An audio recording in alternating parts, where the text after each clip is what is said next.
Hello everyone. हमारा ratio and proportion की आज 5th क्लास है। हमने 4 क्लासेस की कंप्लीट कर ली थी। कभी कभी हम क्या देखते हैं कि हमारा सिलेक्शन नहीं हो रहा है, या हम जिन्हें जानते हैं, हमारे परिचित हैं, उनका सिलेक्शन नहीं हुआ है या नहीं हो रहा है।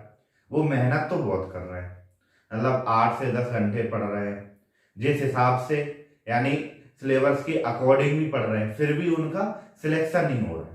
ऐसा क्यों?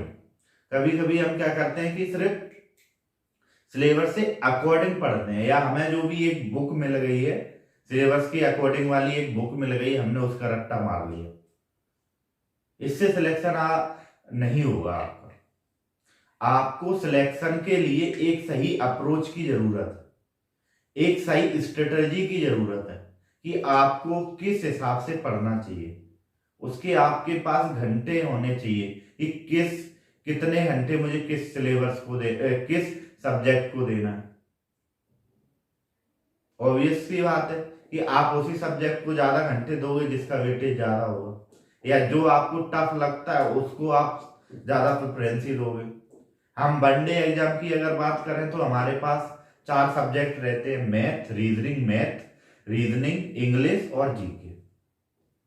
जो वनडे एग्जाम की तैयारी करता है उसका मैथ अच्छा होना चाहिए। रीजनिंग, अगर आपकी मैथ अच्छी है तो आपकी रीजनिंग भी अच्छी हो जाती है लगभग। इंग्लिश का ये है कि किसी किसी की अच्छी होती है, कोई मेहनत करके कर लेता है। जीके के साथ एक प्रॉब्लम हो जाती है, जीके हर किसी की अच्छी नहीं होती। क्यों? क्योंकि जीके में आपको ज्यादा पढ़ना होता है। जीके में आपको ज्यादा पढ़ना होता है क्योंकि जीके में क्या होता है, पॉलिटी, हिस्ट्री, इकोनॉमी और भी सब्जेक्ट रहते हैं, और उनका पूरा ही सिलेबस होता है, पता नहीं कहाँ से पूछ ले। प्लस जीके में करंट अफेयर भी रहता है, इसलिए जीके का सिलेबस थोड़ा बड़ा हो जाता है। तो हमें सिलेक्शन के लिए, या हमारा जो हम कंपटीशन एग्जाम की प्रिपरेशन कर रहे हैं, उसमें ज्यादा चांस कब है जब हम किस तरीके से पढ़ें। हमें हमेशा जिस भी एग्जाम की हम प्रिपरेशन कर रहे हैं उसका हमें एक तरफ उसका सिलेबस होना चाहिए, दूसरी तरफ उसके प्रीवियस 5 ईयर के क्वेश्चन होने चाहिए, या प्रीवियस 5 जो उसके एग्जाम हुए हैं उसके क्वेश्चन होने चाहिए। फिर हमें सिलेबस के अकॉर्डिंग उसके जो क्वेश्चन आए हुए हैं उन चैप्टर पर फोकस करना चाहिए कि किस चैप्टर से कितने क्वेश्चन आए हुए हैं, किस चैप्टर। क्योंकि क्या होता है कि जो सब्जेक्ट है उनके तो क्वेश्चन फिक्स होते हैं 25 25 25 25, लेकिन टॉपिक का उसमें नहीं होता है, टॉपिक के पर्टिकुलर नहीं होता है कि कितने क्वेश्चन एक टॉपिक से आएंगे। तो हमें क्या करना है, सबसे पहले वो टॉपिक को देखना जिससे क्वेश्चन ज्यादा आते हैं। जो भी बोर्ड एग्जाम ले रहा है या जो भी पेपर सेट कर रहा है, उसके कुछ ना कुछ टॉपिक होते हैं, फेवरेट टॉपिक होते हैं, जिनसे वो क्वेश्चन पूछता है, वो ज्यादा पूछता है। कुछ ऐसे टॉपिक होते हैं जिससे क्वेश्चन 1 2 4 साल में एक आध क्वेश्चन आ जाता है। तो हमें सबसे पहले किस टॉपिक जिससे ज्यादा क्वेश्चन आते हैं उस टॉपिक की हमें सबसे पहले प्रिपरेशन करनी चाहिए, और अच्छे से प्रिपरेशन करनी चाहिए, तभी हमारा सिलेक्शन होने के चांस बढ़ जाएंगे। ठीक है, किस हिसाब से आपको सिलेक्ट जो प्रिपरेशन है वो करनी चाहिए। सिलेबस लेना चाहिए और प्रीवियस 5 ईयर के क्वेश्चन लेने चाहिए। उन उससे हमें मिलाना चाहिए सिलेबस में कि किस टॉपिक से कितने क्वेश्चन आए हैं, किस टॉपिक से ज्यादा क्वेश्चन आए हैं, और उसी के हिसाब से हमें आगे की प्रिपरेशन करनी चाहिए। उसी हिसाब से हमें किस टॉपिक पे कितना ध्यान देना है, कितना पढ़ना है, कितने घंटे पढ़ना है, उसी हिसाब से पढ़ना चाहिए, जिससे कि हमारे सिलेक्शन के चांसेस बढ़ जाए। ठीक है, चलो ये क्वेश्चन लिखा हुआ है। क्वेश्चन में क्या है, the ratio of income of A and B is 3:4 and the ratio of their expenditure is 2:3 and each saves 200 rupees. Find income of A and B. इस तरीके के क्वेश्चन हम पढ़ चुके हैं, इस तरीके के क्वेश्चन हम सॉल्व कर चुके हैं। कि उसकी इनकम का रेशियो दिया गया है, एक्सपेंडिचर का रेशियो दिया गया है और उसकी सेविंग का रुपए दिया गया है। या फिर इसमें क्या होगा कि इनकम का रेशियो दिया गया होगा, एक्सपेंडिचर की जो भी रुपए वो खर्च कर रहा है वो दिया गया होगा और सेविंग सेविंग का रेशियो दिया गया होगा। तो इस तरीके के क्वेश्चन कैसे सॉल्व करते हैं? किसी भी इंसान की जो इनकम होती है, मुझे मान लो मुझे 10,000 रुपए हर महीने मिल रहा है, तो मैं 10,000 में से ही खर्च करूंगा, लोन वगैरह मैं नहीं लेता हूं या मेरी आउट ऑफ इनकम कुछ नहीं है, सिर्फ 10,000 मुझे सैलरी मिल रही, उसी में से मुझे खर्चा करना है। तो मैंने क्या किया कि कुछ खर्च कर दिया, कुछ सेव कर दिया। यानी मेरी 10,000 इनकम है, मैंने 7,000 रुपए रेंट, फूड और जो भी हमारे बिल्स वगैरह अदर एक्सपेंडिचर है, मैंने उस पर खर्च कर दिए 7,000 रुपए। 3,000 रुपए मैंने बचा लिए। तो वो क्या हो गई, 7,000 हमारा एक्सपेंडिचर हो गया, 3,000 हमारी सेविंग हो गई और 10,000 मेरी इनकम हो गई। तो मैंने किस हिसाब से किया खर्च? जो इनकम है, इनकम को मैंने किस हिसाब से खर्च किया?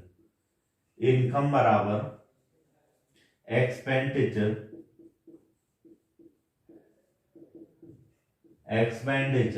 Plus saving.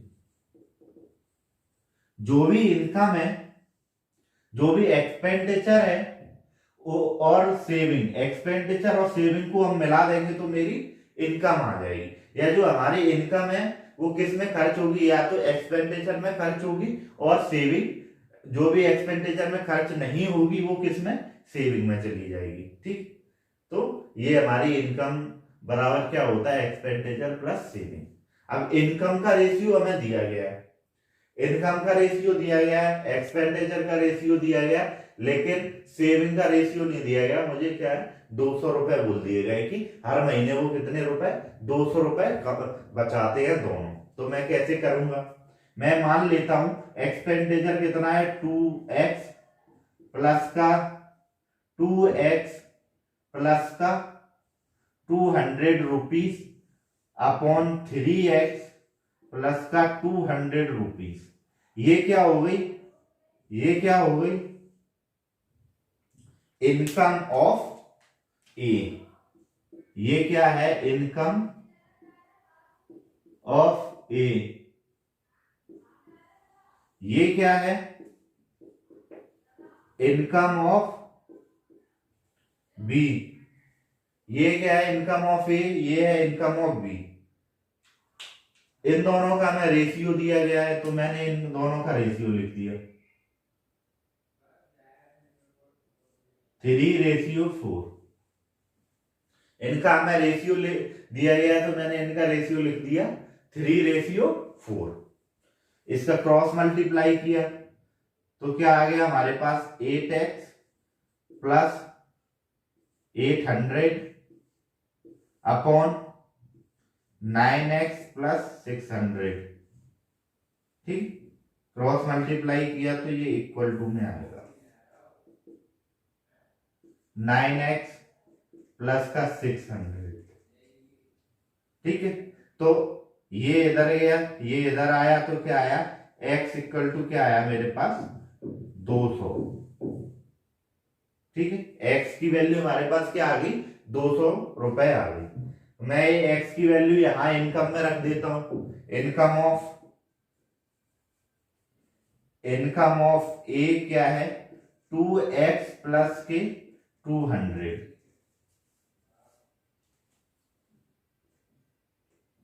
क्या आ गई ए की income, 2 into 200 plus 200, 600 rupees.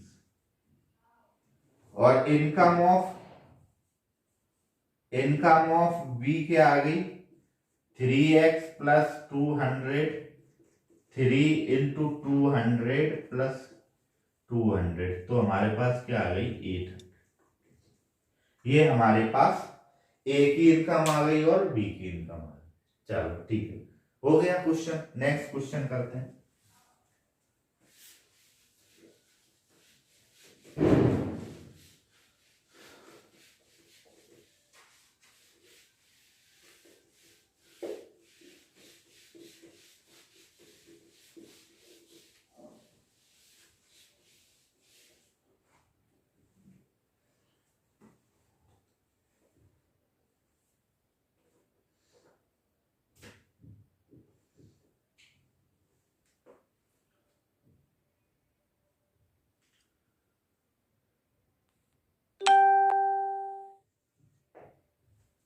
The ratio of income of to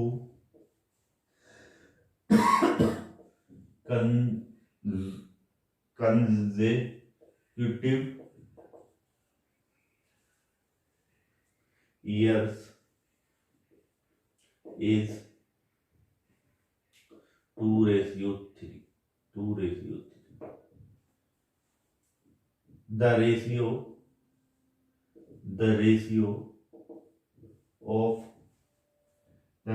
of their expenditure is 5:9. Income of second year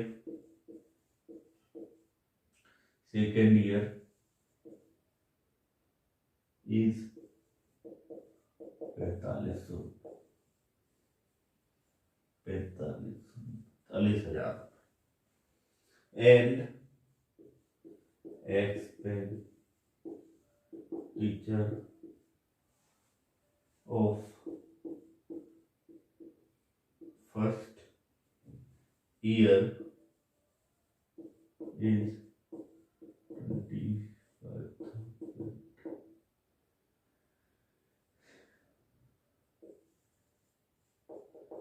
Saving of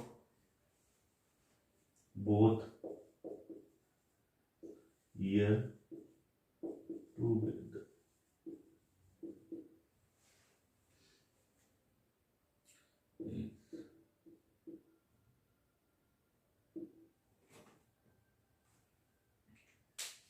ठीक, क्वेश्चन में दिया गया है 2 साल की इनकम का रेशियो दिया गया है और 2 साल की एक्सपेंडिचर का रेशियो दिया गया है और सेकेंड ईयर की इनकम और फर्स्ट ईयर का एक्सपेंडिचर हमें दिया गया है। क्वेश्चन में क्या क्या दिया गया है, कोई एक व्यक्ति है, क्वेश्चन में क्या गिवन है, कोई एक व्यक्ति है, उसकी 2 साल की इनकम दी गई है। मान लो 1 साल की इनकम उसकी 2 लाख थी तो दूसरे साल की इनकम क्या थी 3 लाख रुपए। और जिस हिसाब से उसने खर्च किया, पहले साल उसने मान लिया 50,000 खर्च किया तो दूसरी साल उसने 90,000 खर्च कर दिया, तो उसके खर्चे का एक्सपेंडिचर दिया गया। लेकिन हमें क्या दी गई है, सेकेंड ईयर की इनकम दी गई है और फर्स्ट ईयर का उसका एक्सपेंडिचर दिया गया है। चलो सबसे पहले मैं इनकम लिखता हूं, फर्स्ट ईयर और सेकेंड ईयर। ये हमारी क्या है, फर्स्ट ईयर और ये है हमारी सेकेंड ईयर। तो फर्स्ट ईयर का इनकम, फर्स्ट ईयर की इनकम का रेशियो क्या दिया गया हमें 2:3। फर्स्ट ईयर की जो इनकम है उसका हमें रेशियो दिया गया 2:3। लेकिन हमें फर्स्ट ईयर और सेकेंड ईयर की इनकम का रेशियो दिया गया 2:3। लेकिन हमें सेकेंड ईयर की तो इनकम ही दी गई है कितनी, ये 3 यूनिट किसके बराबर है 45,000 के।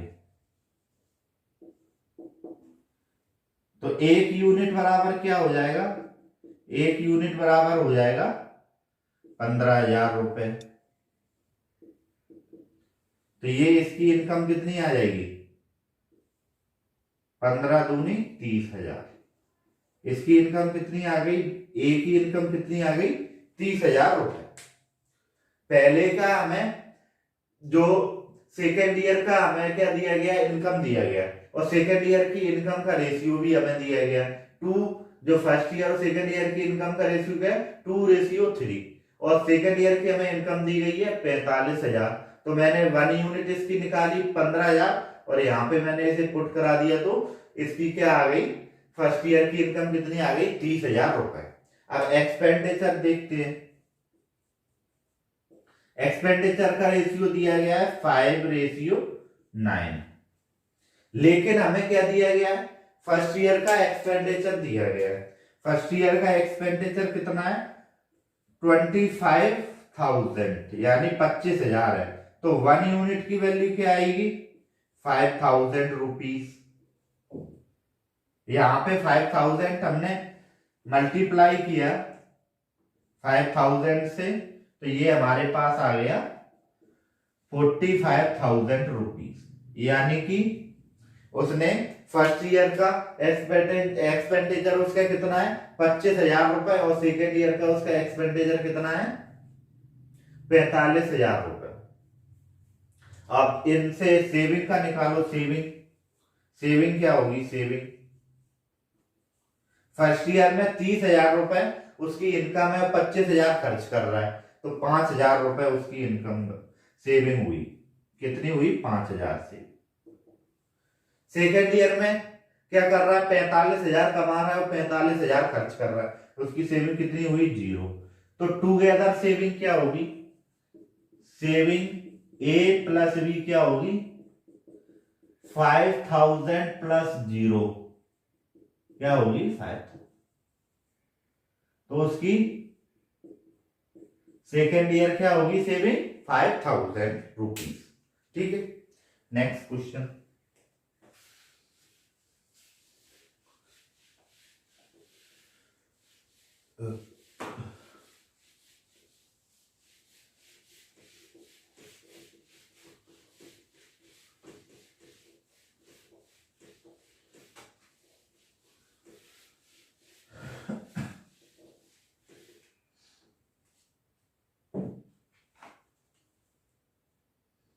व्हाट नंबर शुड बी, ये सिंपल सिंपल के क्वेश्चन है, वो छल्ले क्वेश्चन, ये जल्दी जल्दी हमें करने हैं। इसमें एक आध क्वेश्चन अच्छा है, बाकी ये आए हुए क्वेश्चन है एग्जाम में। What number should be, what number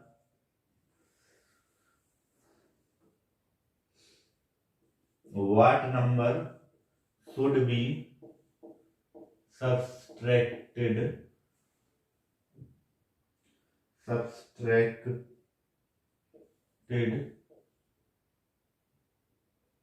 subtracted from both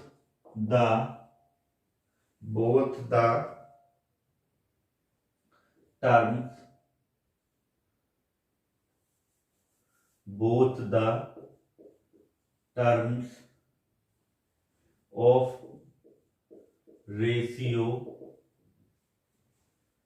11:15 so as to make it as 2 ratio। Question में हमसे क्या पूछा जा रहा है कि ऐसा कौन सा एक नंबर हम 11:15 में से घटाएं कि हमें 2:3 मिल जाए। चलो करते हैं। 11 minus x upon 15 minus x equal to 2:3 बनाना है। तो ये क्या हुआ? 33 माइनस 3x इक्वल टू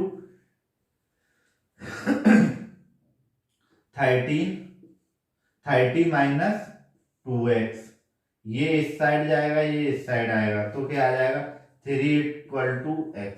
यानी कि हम 3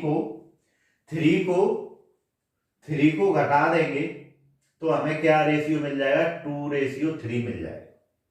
3 को हम घटा देंगे तो हमें क्या मिल जाएगा? 2:3 मिल जाएगा। ठीक, कैसे मिल जाएगा? 11 में से 3 गया तो ये 8 बचेगा। कैसे? 11 माइनस 3 बराबर 8, और 15 माइनस 3 बराबर क्या बचेगा? 12। तो ये हो गया 2:3। ठीक है, चलो नेक्स्ट क्वेश्चन।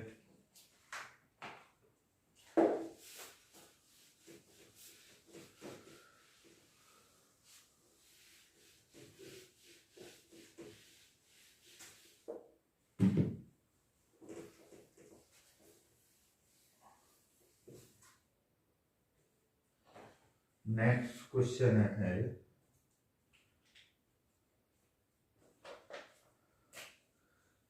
है A B C along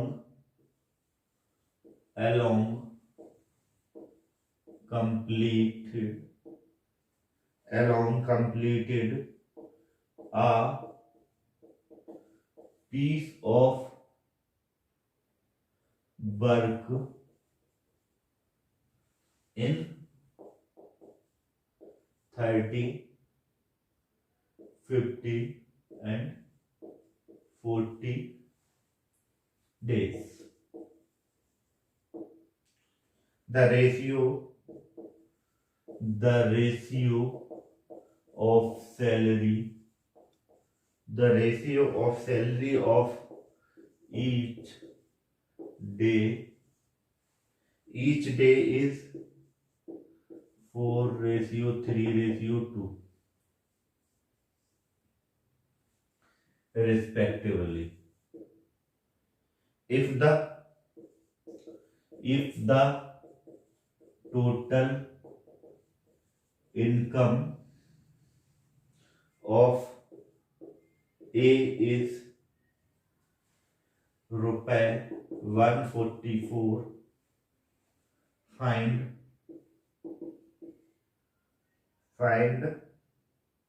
total income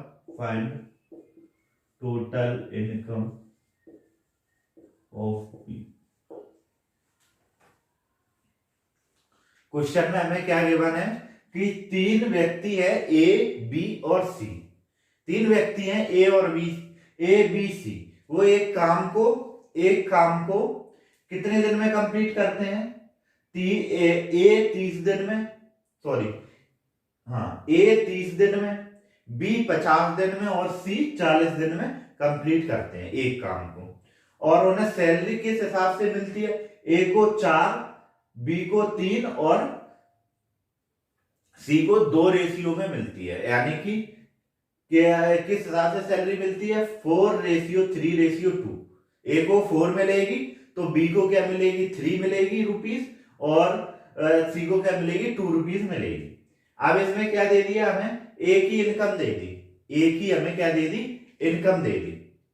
तो हम इसे कैसे करेंगे? ए बी और सी हमें क्या दिया है? नंबर ऑफ डेज दिए गए, नंबर ऑफ डेज, और ईच सैलरी दी गई है, ईच की सैलरी। ये दोनों का रेशियो हमें दिया गया है। नंबर ऑफ डेज हमें कितने दे गए हैं? ये 30 डेज काम करता है उसी को, ये उसको 50 डेज करता है, ये 40 डेज करता है। इन्हें रेशियो में किस रेशियो में सैलरी मिलती है? इसे 4, इसे 3 और इसे 2। तो यहां पे क्या आ जाएगी? अगर हम इससे मल्टीप्लाई कर देंगे, यानी उसने जितने दिन काम किया और उसकी एक दिन की सैलरी ये हुई, तो उसकी टोटल सैलरी आ जाएगी। यहां मैं लिखता हूं उसकी टोटल सैलरी। यानी कि जो भी उसने काम किया है उसका उसे कितना मिला। कि क्वेश्चन में दिया गया कि ए ने 30 दिन काम किया, बी ने 50 दिन काम किया और सी ने 40 काम किया। एक काम कंप्लीट होना था, उसमें 30 दिन क्या किया? ए ने काम किया 50 दिन, बी ने किया और सी ने 40 दिन किया। उनकी सैलरी, हर एक दिन की सैलरी किस हिसाब से दी जानी थी? ए को यदि 4 रुपए दिए जाने थे तो बी को 3 रुपए और सी को 2 रुपए दिए जाने थे। ये उनकी क्षमता के हिसाब से होगा, या जो भी उनकी कंडीशन रही होगी, जो भी रहा होगा, उस हिसाब से उनकी सैलरी उन्हें दी गई हर एक दिन की। तो जितने दिन उसने काम किया, तो उससे हम सैलरी से हम मल्टीप्लाई कर देंगे, तो उसे जितना रुपए मिला वो हमारे पास आ जाएगा। यानी कि उससे जितना टोटल अमाउंट मिला वो हमारे पास आ जाएगा। कितना आएगा? इससे 120 रुपीज उसे मिला होगा। 120 रुपीज मिला होगा, इसे 1500 और इसे 120, इसे 8, इसे कितना मिला होगा? 8। ये 0 से 0 गया, इनका रेशियो आ गया 12:15:8। लेकिन हमें क्या दिया गया है, टोटल इनकम एक ही दी गई है। टोटल इनकम एक ही कितनी है, 44 रुपीज, यानी कि 12 यूनिट की वैल्यू हमें क्या दी गई है, 144 रुपीज। तो 1 यूनिट की वैल्यू क्या आई, 1 यूनिट की वैल्यू क्या आई, 12 रुपीज, यानी कि एक यूनिट की वैल्यू क्या आई, 12 रुपीज। पूछा क्या गया है हमसे बी की हमें इनकम बतानी। तो 12 से मैं बी में मल्टीप्लाई कर दूंगा यहाँ पे 12 से, तो मेरे पास बी की इनकम आ जाएगी 180 रुपीज। यानी कि ए 144 कमाता है तो बी कितना कमाता है, 180 रुपए। सी कितना कमाएगा, 96 रुपए। ठीक है, ये समझ में आया। नेक्स्ट क्वेश्चन करते हैं।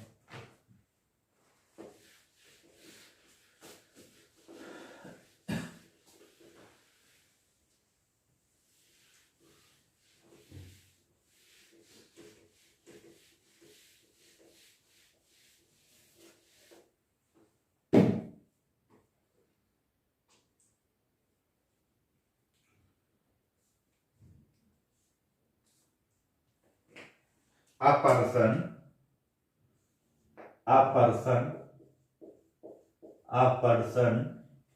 cover certain distance by train, bus and car in ratio 4:3:2. The ratio of fare is 1:2:4 per kilometer. The total expenditure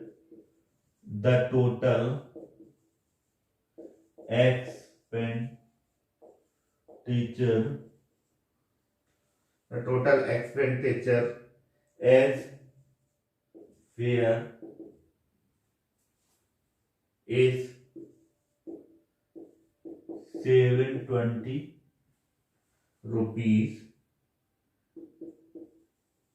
Then total expenditure as fare on train. Then total expenditure is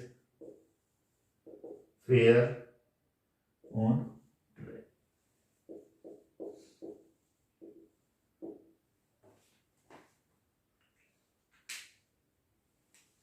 question में क्या दिया गया है कि एक आदमी है, question में दिया क्या गिवन है, एक आदमी है जो कि कहीं घूमने गया या कहीं पे गया, घूमने गया। उसने क्या किया कि कुछ डिस्टेंस उसने ट्रेन से कवर की, फिर उसने ट्रेन को छोड़ दिया, फिर बस से कवर की, फिर बस भी वहां नहीं जा रही है, फिर उसने क्या किया कि कार ले ली। मैं मानता हूं कि मैं ग्वालियर से अपने गांव गया, मैं ग्वालियर से अपने गांव गया, मैं यहां से भिंड तक गया ट्रेन से। यहां से भिंड तक की ट्रेन की सुविधा है, लेकिन ट्रेन अब मेरे गांव तक नहीं जाती। ठीक है, तो मैं यहां से भिंड तक गया ट्रेन से उतरा, फिर मैंने भिंड से रोन, जो कि मेरे गांव के पास में एक कस्बा पड़ता है, तो मैं रोन के लिए मैंने बस ली, क्योंकि मेरे गांव के लिए बस भी नहीं जाती। रोन से अंदर है मेरा गांव 4 किलोमीटर, 3-4 किलोमीटर गांव मेरा अंदर है। तो मैंने क्या किया कि मैंने भिंड से रोन तक के लिए बस ली। मैं पब्लिक ट्रांसपोर्ट का यूज करना चाहता हूं, क्यों? क्योंकि जो हमारा पर किलोमीटर फेयर है वो सबसे कम किस में है, ट्रेन में, सबसे ज्यादा किस में है, कार में।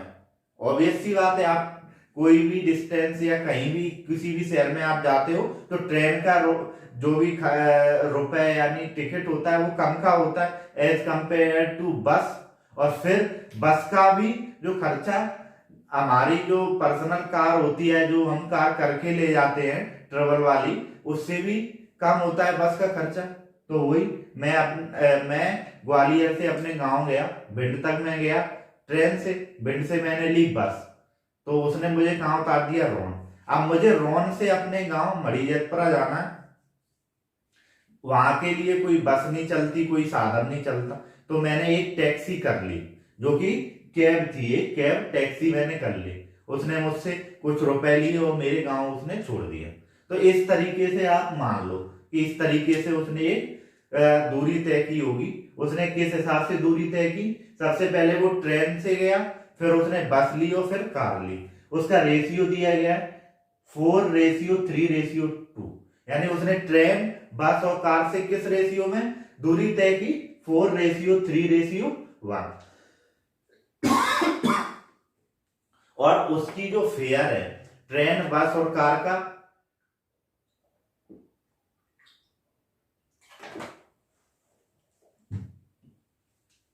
ट्रेन, बस और कार का फेयर किस रेशियो में, 1:2:4 पर किलोमीटर। सबसे कम किसका है, ट्रेन का, सबसे ज्यादा किसका है, कार का, और सब बीच में किसका है, बस का। ठीक है, तो टोटल एक्सपेंडिचर उसे कितना पड़ा, 720 रुपए।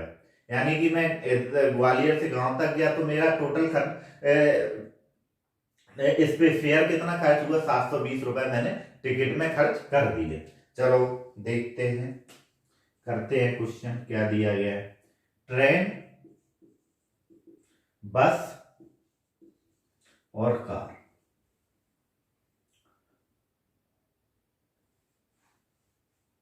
डिस्टेंस का रेशियो दिया है, डिस्टेंस क्या है, 4:3:2, और फेयर का रेशियो क्या है, पर किलोमीटर। ये भी डिस्टेंस भी पर किलोमीटर के हिसाब से ही तय की जाती है। फेयर का है 1:4। यदि जितनी डिस्टेंस मैंने कवर की, मैंने मान लो मैंने जो भी डिस्टेंस कवर की पर किलोमीटर से हिसाब से मैंने उसका किराया दे दिया। मानी मैंने 4 किलोमीटर डिस्टेंस कवर की, उसका हर एक किलोमीटर का कितना रुपए मुझे देना था, 1। तो मेरा फेयर जो टोटल खर्चा हुआ वो क्या हुआ, टोटल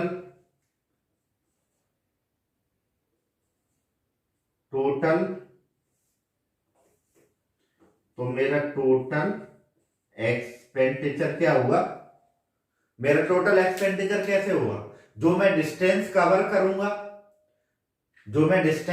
करूंगा उसका जितना फेयर लगेगा पर किलोमीटर के हिसाब से, उससे मैं उसे मल्टीप्लाई कर दूंगा, तो मेरा क्या आ जाएगा, टोटल फेयर आ जाएगा। यानी मैंने ट्रेन से 4 किलोमीटर की दूरी तय की, हर एक किलोमीटर का हमें कितना देना था, 1 किलोमीटर, सॉरी 1 रुपए। तो मेरा कितना, मैंने 4 किलोमीटर 1 रुपए के हिसाब से की, तो मेरा क्या खर्चा हुआ, 4 किलोमीटर, यानी कि मेरा 4 रुपए खर्चा हो गया। कितना मेरा खर्चा हुआ, 4 रुपए मैंने ट्रेन से की। फिर मैं गया बस से मैंने 3 किलोमीटर डिस्टेंस कवर की, और हर एक किलोमीटर को मुझे 2 रुपए देना था, तो मैंने कितना खर्च कर दिया, 6 रुपए। फिर मैं कार से गया, तो कार से मैंने 2 किलोमीटर की दूरी मैंने मानी, 2 किलोमीटर की दूरी मैंने चली, लेकिन हर एक किलोमीटर का मुझे कितना देना था, 4 रुपए देना था, तो मैंने यहां पे कितना, 8 रुपए खर्च कर दिया। ये मेरा टोटल खर्चा हुआ कि मैंने किस हिसाब से खर्च किया।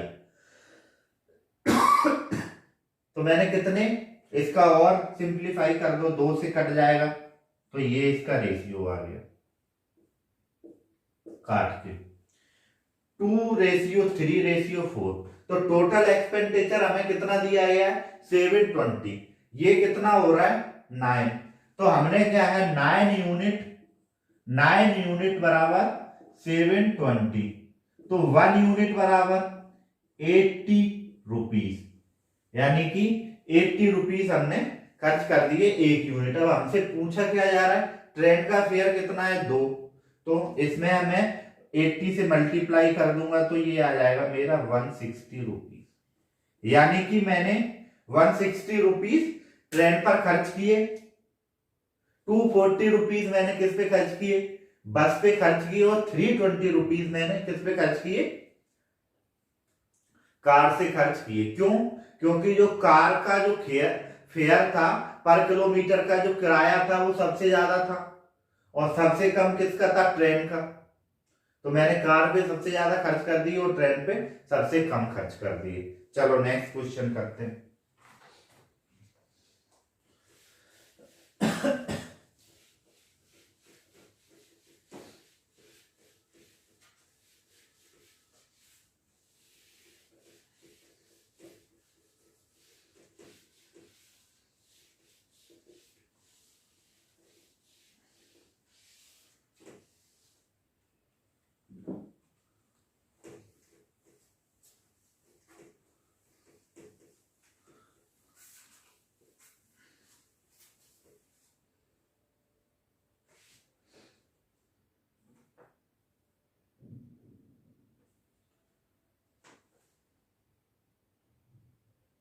क्वेश्चन सिंपल ही सिंपल है।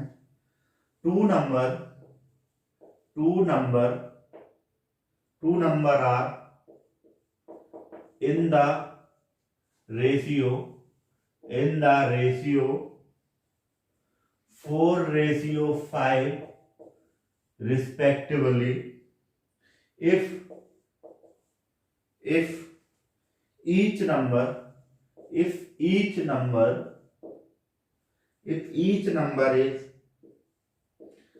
reduced by 25%,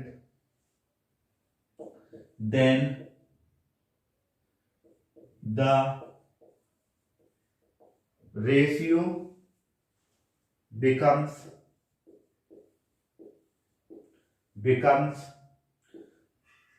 3:4. Find the second number.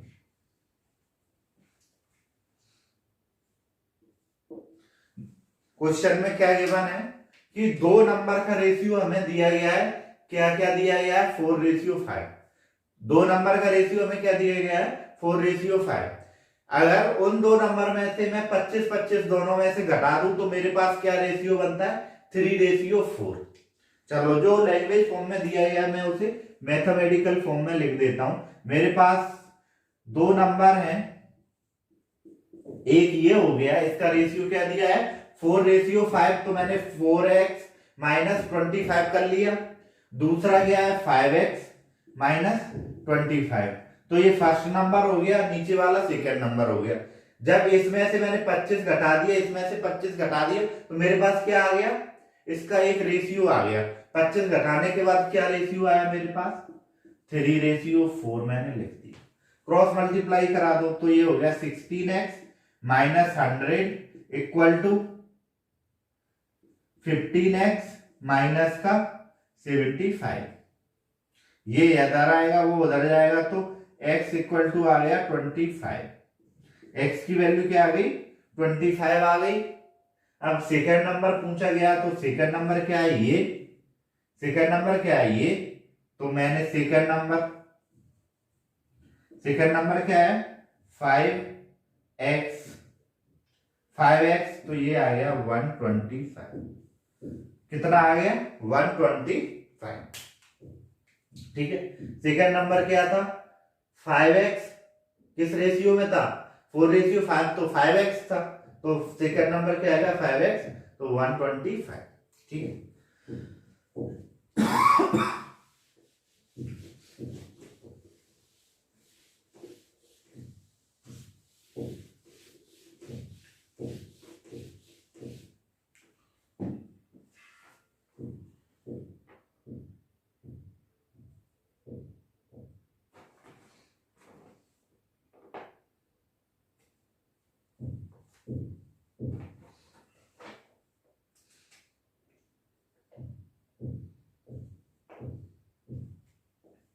A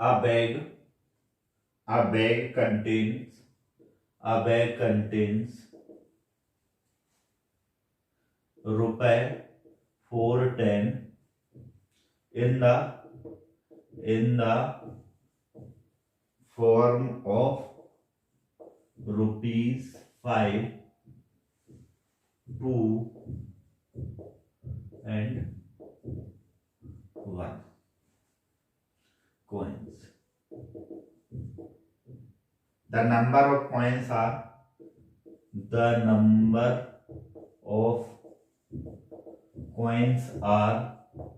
in the ratio of 4:6:9. So find the number of 2 rupees coin. Find the number of 2 rupees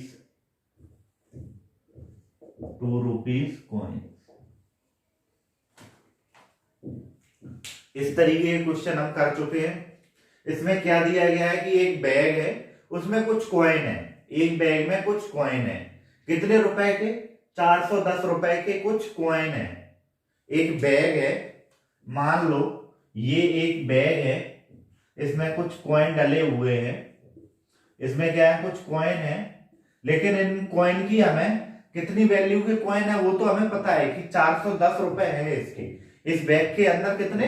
410 रुपए हैं। और ये भी हमें पता है कि इसके अंदर किसके मतलब कितने कितने रुपए के कॉइन डले हैं। 5 रुपए, 2 रुपए और 1 रुपए का। 5 रुपए के कुछ कॉइन है, कुछ कॉइन 2 रुपए के हैं, कुछ कॉइन 1 रुपए का है। उनका हमें रेशियो दिया गया।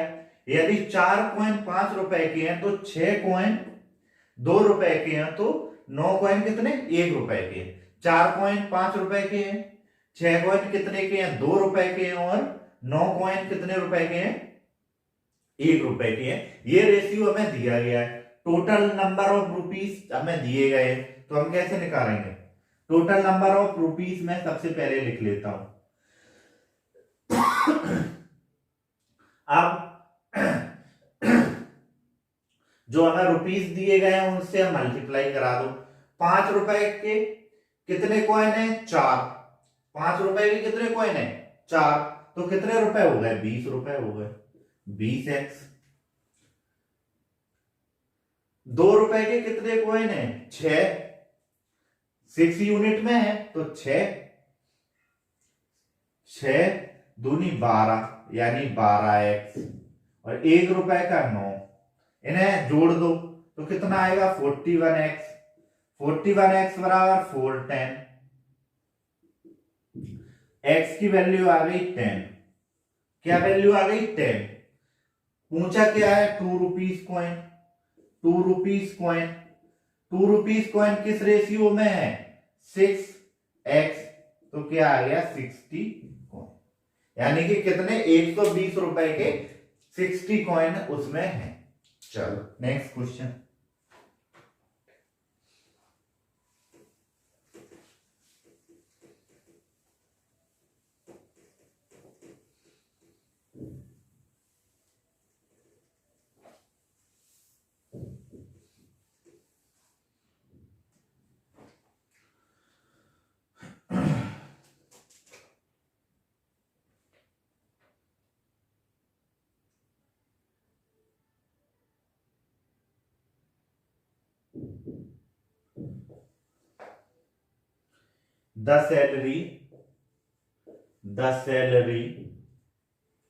The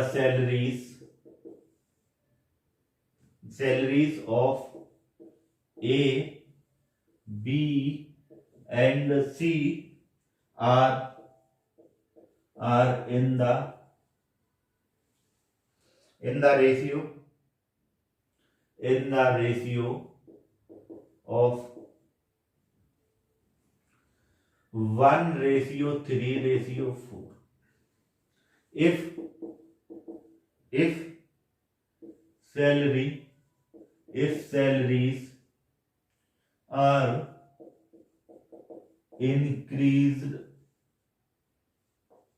increased by 5%, 10% and 15%, respectively than the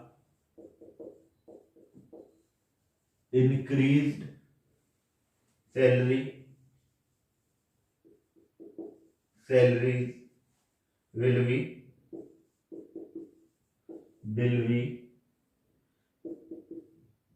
in the ratio.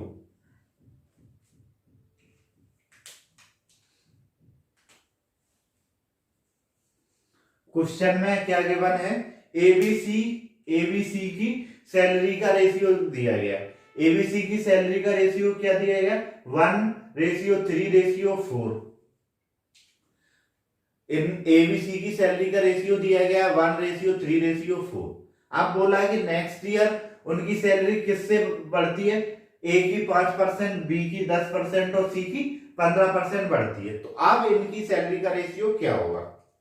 मैंने मान लिया ए, बी और सी, ये इसकी सैलरी है। ए की सैलरी 1:3:4 के रेशियो में है, 1:3:4 के रेशियो में है। मैं इसमें 100 से मल्टीप्लाई कर देता हूं। मैं क्या करता हूं, इससे 100 से मल्टीप्लाई कर देता हूं, तो ये क्या हो गया 100, 300, ये हो गया 400। ये सेम रेशियो में रहे, 1:3:4 रेशियो में रहे। मैंने 100 से तीनों में मल्टीप्लाई कर दिया। फर्स्ट की कितने से बढ़ी, 5% से, सेकेंड की 10% से, और थर्ड की यानी सी की कितने से, 15 से। ये कितना हो गया 105 यानी कि 105। ये कितना हो जाएगा 330 यानी 330। ये कितना हो जाएगा, ये कितना हो जाएगा 15 चौको 60, तो ये हो जाएगा 460। ये कट गया कितने से, 5 से, तो ये कितना आ गया 21। ये 6 आ गया, 6 ये आ गया 92। अब ये और किसी से जाएगा, 3 से जाएगा, 3 से नहीं जाएगा। तो इनकी रेशियो क्या आए, ये इनका रेशियो आ गया। यानी कि आप किस रेशियो में सैलरी होगी इनकी, 21, 66 और 92 के रेशियो में अब एबीसी की सैलरी होगी। चलो नेक्स्ट क्वेश्चन करते हैं।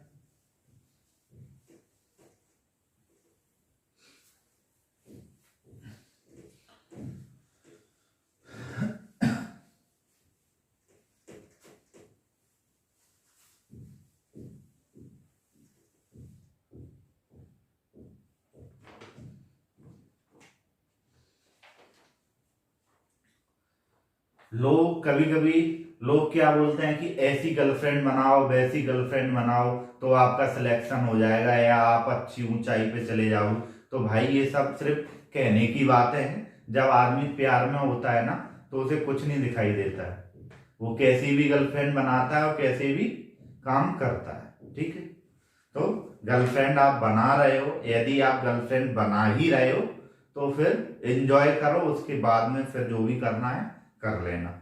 एक काम मतलब कि जो भी काम कर रहे हो उसे एक ही काम को अच्छे से करो, बाकी दूसरा काम नेक्स्ट बार करो। नेक्स्ट क्वेश्चन है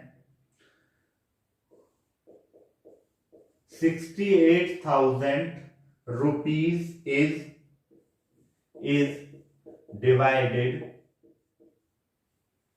divided among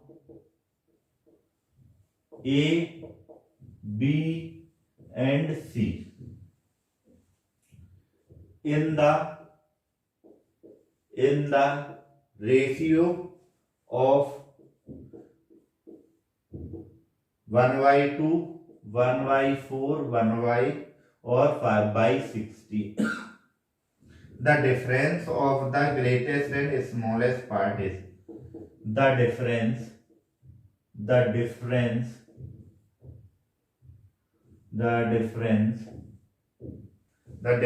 of the greatest and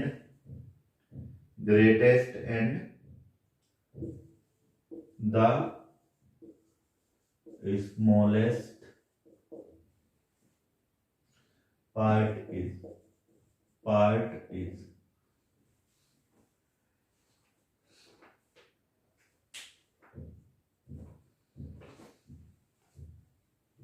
क्या क्वेश्चन दिया गया कि 68,000 एबीसी में 68,000 एबीसी में बांट दिए गए। किस रेशियो में बांटे गए? 1/2, 1/4 और 5/16 के रेशियो में बांटे गए। तीन लोग थे ए, बी और सी।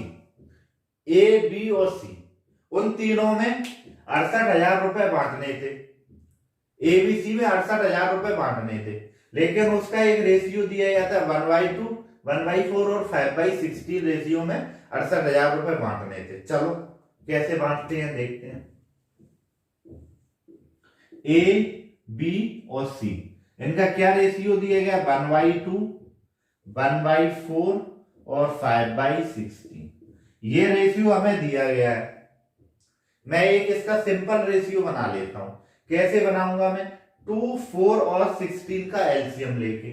तो मैंने एलसीएम ऑफ 2, 4, 16 का आएगा 16। मैं 16 से दोनों साइड मतलब तीनों में मैं मल्टीप्लाई कर दूंगा। तो क्या आएगा मेरे पास? 8, 4 और 5। ये मेरे पास आ गया रेशियो जो उसने दिया था। जिस रेशियो में उसने बांटा था उसी रेशियो में मेरे पास आ गया। ये रेशियो और ये रेशियो सेम है। 1/2, 1/4, 5/16 और 8, 4, 5 दोनों का रेशियो सेम है। तो अब हम क्या करेंगे? इनकी जो वैल्यू दोनों की आएगी वो सेम आएगी। टोटल मेरे पास कितना है? टोटल मेरे पास कितना है? ये ऐड किया मैंने, ये कितना आया? 17 यूनिट बराबर मुझे दे रहा है 68,000 रुपीज। तो ये कट गया, 4 टाइम्स गया, ये आ गया मेरे 1 यूनिट की वैल्यू क्या आ गई मेरे पास? 4,000 रुपीज आ गई 1 यूनिट की वैल्यू। अब पूछा क्या है? स्मॉलेस्ट और ग्रेटेस्ट का डिफरेंस। इसमें कितना डिफरेंस है? 4 का। कितना डिफरेंस है? 4 यूनिट का। 4 यूनिट का डिफरेंस है, तो मैं 4 यूनिट की वैल्यू लिख देता हूं। 4 यूनिट की वैल्यू क्या होगी? 4 इंटू 4,000, तो 16,000 रुपीज हो जाएगी। दोनों के पार्ट की वैल्यू क्या हो जाएगी? 16,000। चलो नेक्स्ट क्वेश्चन करते हैं।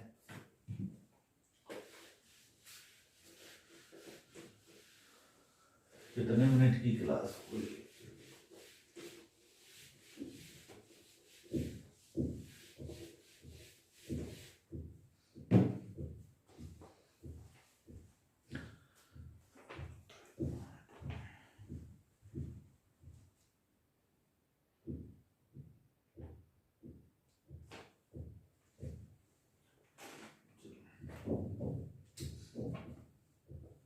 ये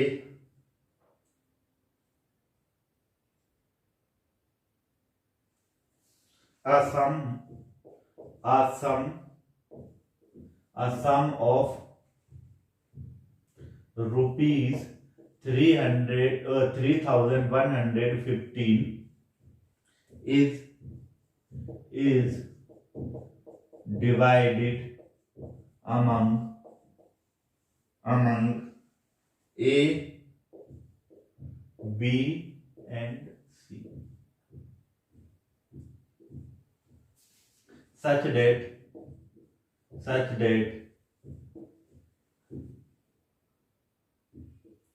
15 rupees, 18 rupees and 52 rupees be diminished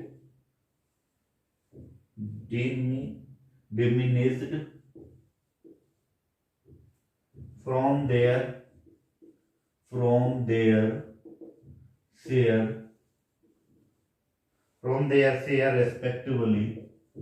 respectively the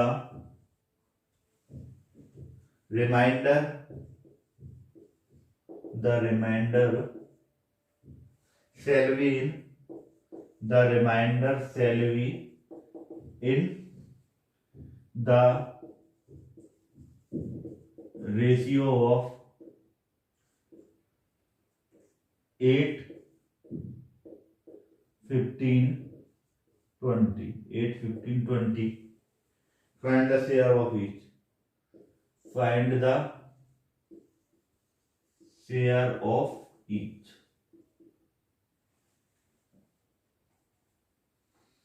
question में हमें क्या गिवन है 3115 रुपए को 3 लोगों में बांटना है ए बी सी को 3115 रुपए को एबीसी में बांटना है किस तरीके से बांटना है कि 25 28 और 52 रुपए अगर उन्हें कम दिए जाते हैं ए को 25 रुपए बी को 28 रुपए और सी को 52 रुपए कम दिए जाते हैं तो उनका क्या रेशियो बनता है 18 15 और 20 जो भी उन्हें मिल रहा था उससे 25 28 और 52 रुपए कम दिए जाते हैं तो क्या 315 को ए बी एंड सी के बीच बांटा जाता है कि यदि इनके हिस्से से मैं क्रमशः 25 28 और 52 रुपए घटा दिए जाए तो शेष रकम क्या है वही अगर इनके हिस्से में से 25 28 और 52 रुपए घटा दिए जाए तो जो शेष रकम का रेशियो बनेगा वो क्या बनेगा 8:15:20 ठीक है चलो यदि मैं इन सबको ऐड करके घटा दूं घटाने की बोल रहा है उसके बाद हमें रेशियो दे रहा है कि 25 28 और 52 रुपए को मैं घटा दूं तो मेरे पास एक रेशियो होगा वो क्या होगा 8 15 और 20 टोटल कितना है 315 टोटल कितना है टोटल अमाउंट कितना है 3115 रुपए इसमें से घटाना कितना है 25 28 और 52 इन्हें मैंने ऐड किया 8 2 10 5 15 5 2 7 2 9 1 10 तो मैं इससे 105 रुपए घटा देता हूं तो मुझे ये रेशियो मिल जाएगा तो मैंने ये घटाया 105 रुपए तो मेरे पास आ गया 3010 रुपए 3010 रुपए का रेशियो क्या दिया गया है 8 + 15 + 20 = 3010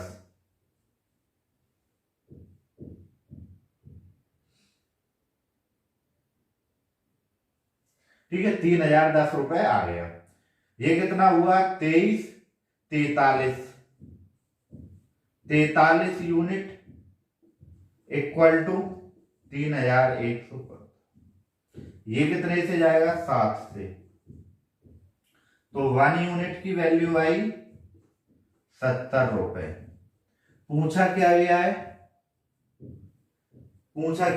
हर एक का शेयर हमें निकालना है तो ए का शेयर क्या हो जाएगा ए बी और सी ए का शेयर क्या हो जाएगा 70 इंटू क्या हो जाएगा 8 इंटू 70 प्लस का 25 बी का शेयर हो जाएगा 15 इंटू 70 प्लस 28 और सी का शेयर हो जाएगा 20 into 70 into 52 plus 52 plus plus plus ठीक है ये हो जाएगा तो ये कितना 8 छंग 48 8 7 56 यानी ये हो गया 56 560 और 25 560 और 25 हो गया 585 रुपए ये कितना हो जाएगा 15 7 105 1050 और ये 28 तो 1078 ये हो जाएगा 1452 रुपए ये हो गया यदि मैं इसे ऐड करूंगा तो मेरे क्या आएंगे 3115 रुपए आ जाएंगे चलो next question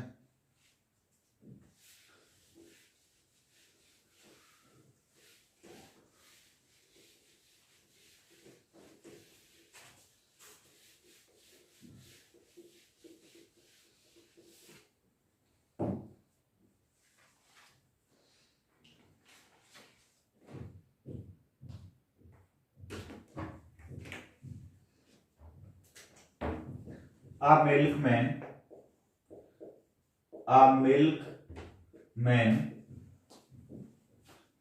makes 20% profit by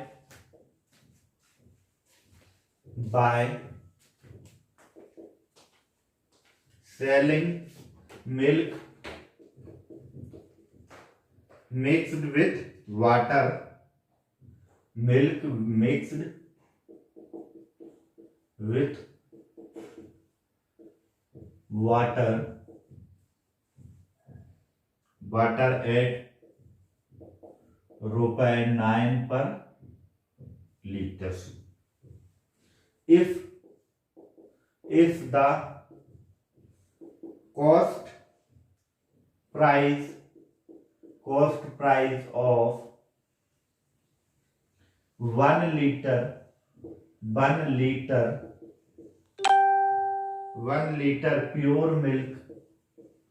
pure milk is 10 rupees, then the ratio of milk and water in the mixture is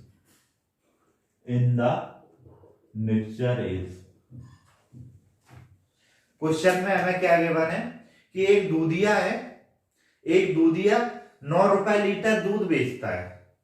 9 रुपए लीटर दूध बेचता है, उसमें क्या है 20% का वो प्रॉफिट बुक करता है। एक दूधिया दूध और पानी के मिक्सचर को 9 रुपए लीटर बेचने पर 20% का मुनाफा कमाता है। 1 लीटर शुद्ध दूध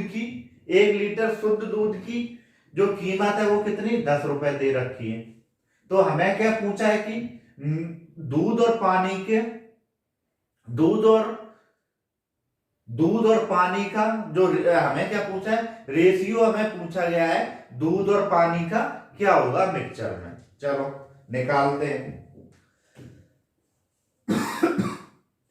20% प्रॉफिट बुक करने के बाद वो कितने में 9 रुपए में बेच रहा है। तो मैं पहले इसका कॉस्ट प्राइस निकालता हूं। कॉस्ट प्राइस क्या आएगा इसका 9 into 100/120, ये आएगा 5/6। ये कटा, ये गया 3 बार, ये गया 2 बार, तो इसका आ गया 750 रुपए आ गया। यानी कि जो दूधिया है उसे वो दूध कितने का पड़ रहा है 7.5 रुपए का। दूध उसे कितने का पड़ रहा है 7.5 रुपए का। और जो प्योर मिल्क है वो कितने 10 रुपए का। जो प्योर मिल्क है वो कितने का है 10 रुपए का।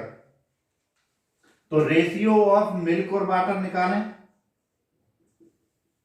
मिल्क